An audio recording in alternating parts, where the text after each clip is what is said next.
Morning students, so we were discussing branch instructions yesterday. हमने कुछ instructions discuss की भी थी. अब रिमेनिंग इंस्ट्रक्शंस डिस्कस करते हैं. We have to discuss these instructions which are used with signed numbers. The first instruction is JB. देखो ध्यान से. First instruction is JB. J for jump, B for pillow. See, it's like below means अगर आप दो numbers को compare कर रहे हो और ये नंबर छोटा है इस नंबर से, then jump. Your understanding. See, ये जो इंस्ट्रक्शंस हैं लेस देन इक्वल टू वाली या ग्रेटर देन वाली, वो हम कल की क्लास में डिस्कस कर चुके हैं. बट वो सारी इंस्ट्रक्शंस जो थी वो साइंड नंबर्स के लिए थी. ये अनसाइंड नंबर्स के लिए है. Okay, these are for unsigned numbers. ठीक है, जिसमें माइनस मतलब अनसाइंड मतलब कोई नेगेटिव नंबर नहीं है. दोनों पॉजिटिव नंबर्स हैं. हम ऐसे दो नंबर्स को कंपेयर कर रहे हैं. ठीक है, और अगर ये पहला वाला नंबर इस नंबर से बिलो है, छोटा है, लेस है, तो जंप करना है. ठीक है, जब हम दो नंबर्स को कंपेयर करते हैं तो चार ही कंडीशंस अराइज होती हैं स्टूडेंट्स. या तो ये नंबर छोटा होगा, या छोटा होगा और बराबर, या फिर लेस देन इक्वल टू होगा, है ना, या ग्रेटर होगा या ग्रेटर देन इक्वल टू होगा. तो इन चार कंडीशंस के लिए इंस्ट्रक्शंस लिखी गई हैं. JB मतलब jump if below. JBE jump if below और equal. JA jump if above. JAE jump if above or equal. Okay, तो क्लास अब देखना, इसी के एनालॉगस इंस्ट्रक्शंस और कह सकते हो इक्विवेलेंट इंस्ट्रक्शंस क्या है. जंप इफ बिलो, नंबर छोटा है, इसका मतलब इट इज़ नॉट अबव और equal. Jump if number is not above or equal. Understood? Next condition बनी jump if below or equal.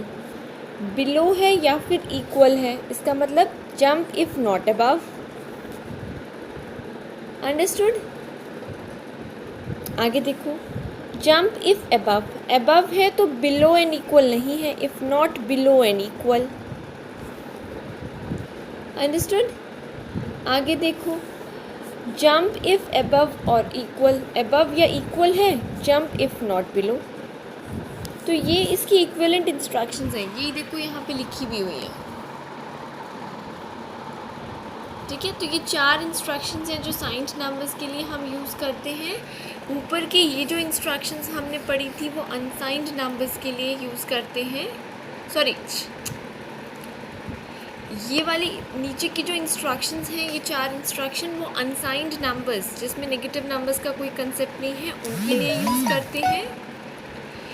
ऊपर वाली इंस्ट्रक्शंस जो कल हमने पढ़ी थी ओवरफ्लो वाली, है ना, ये इंस्ट्रक्शंस हम साइंड नंबर्स के लिए यूज़ करते हैं जिसमें नंबर्स नेगेटिव भी हो सकते हैं. और ये इंस्ट्रक्शंस जो ऊपर हमने पढ़ी थी, jump if carry flag is set, if carry flag is not set, ये कॉमन है साइंड और अनसाइंड नंबर्स के लिए common. Okay, moving on to the next instructions. I think I have not shared this book with you. Actually these are the clicks of a book. घर पे थी मेरे पास, तो उसके क्लिक्स हैं. मैं ये क्लिक्स आपके साथ शेयर करती हूँ. Next is loop instruction. Loop instruction का भी वही फंक्शन होता है. It performs like execution of a set of instructions repetitively. अब देखो लूप इंस्ट्रक्शन लगती कैसे है. पहली इंस्ट्रक्शन है simple loop.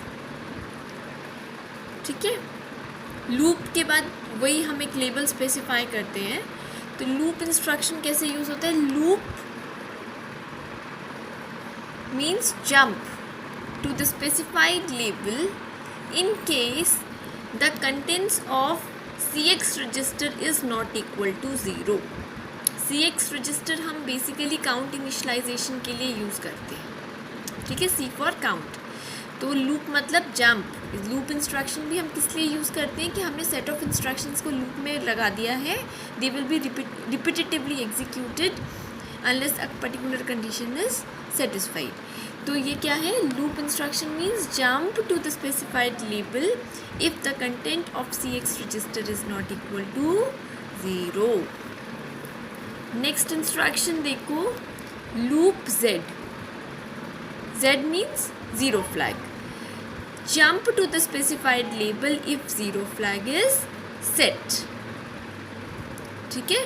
Zero flag set है, इसका मतलब जिन दो नंबर्स को पिछली इंस्ट्रक्शन में कंपेयर किया गया वो इक्वल है। तो इसकी एनालॉगस इंस्ट्रक्शन, इक्वलेंट इंस्ट्रक्शन क्या हो गई, jump to the specified label if the numbers are equal. समझ रहे हो ना, आप दोनों में से कोई भी इंस्ट्रक्शन यूज़ करो, both mean have the same function. Next है लूप NZ, मतलब jump to the specified label if zero flag is not set. Zero flag not set means zero flag reset. Zero flag reset means the numbers are not equal.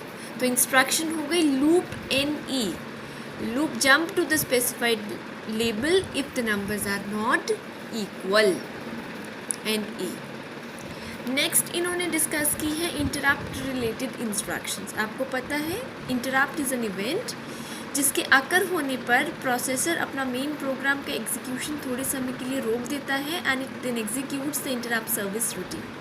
तो INT instruction से ये confirm होता है, ये recognize होता है that an interrupt has occurred, ठीक है।